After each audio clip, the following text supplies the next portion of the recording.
ભરૂચના લુવારા તેમજ આજુબાજુના ગ્રામજનો દ્વારા કલેક્ટરને આવેદનપત્ર પાઠવી વરસાદી પાણી નિકાલના પ્રશ્નોનું નિરાકરણ લાવવાની માંગ કરાઈ।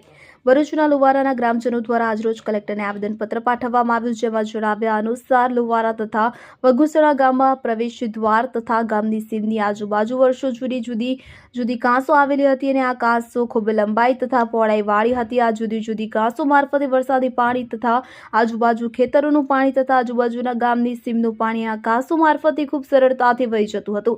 હાલમાં લુવારા તથા વગુસણા ગામના પાટિયા પાસે નેશનલ હાઈવે ઓથોરિટી દ્વારા નેશનલ હાઈવે નંબર 48 પર એક ઓવરબ્રિજનું કામ ચાલુ કરવામાં આવ્યું છે અને આ ઓથોરિટી દ્વારા લુવારા તથા વગુસણા ગામમાંથી પસાર થતી કાંસોના પાણીના નિકાલની કોઈપણ રીતે વ્યવસ્થા કરવામાં આવી નથી હોવાના આક્ષેપ કર્યા હતા, જેના કારણે ભવિષ્યમાં વરસાદી પાણી તથા ખેતરોનું જમા પાણીનો નિકાલ થતો બંધ થઈ શકે તેવી સંભાવના વ્યક્ત કરવામાં આવી છે। ત્યારે આ સમસ્યાના નિરાકરણની માંગ કરવામાં આવી છે।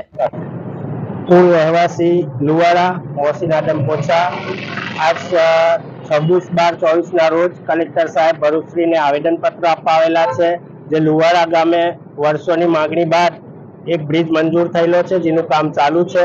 લુવારા ગામ 4 ગામોનું પાણી વરસાદી પાણીનો જે નિકાલ થતો હતો 20-20 ફૂટની જે જૂની ગટેરો છે, વર્ષો જૂની ગટેરો છે, તે હાલ પૂરતી બંધ જણાઈ રહેલી છે।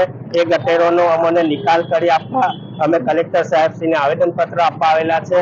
ખેડૂતો, પંચાયત બોડી, વગુસણા, ઉમરા લુવારાનું પાણી લુવારા થઈને જતું હોય તો હાઈવે પર જે 20 ફૂટની કાંસ હતી વરસાદી સરકારી જગ્યામાં જ હતી, એ જગ્યા બી કવર કરીને NH ઇન્ટરનેશનલ ઓથોરિટી જે બ્રિજ બનાવી રહેલી છે તે બ્રિજનું ઉપર એ ઢાંકી દીધેલી છે, જેની કોઈ જોગવાઈ નથી, કોઈ વ્યવસ્થા નથી।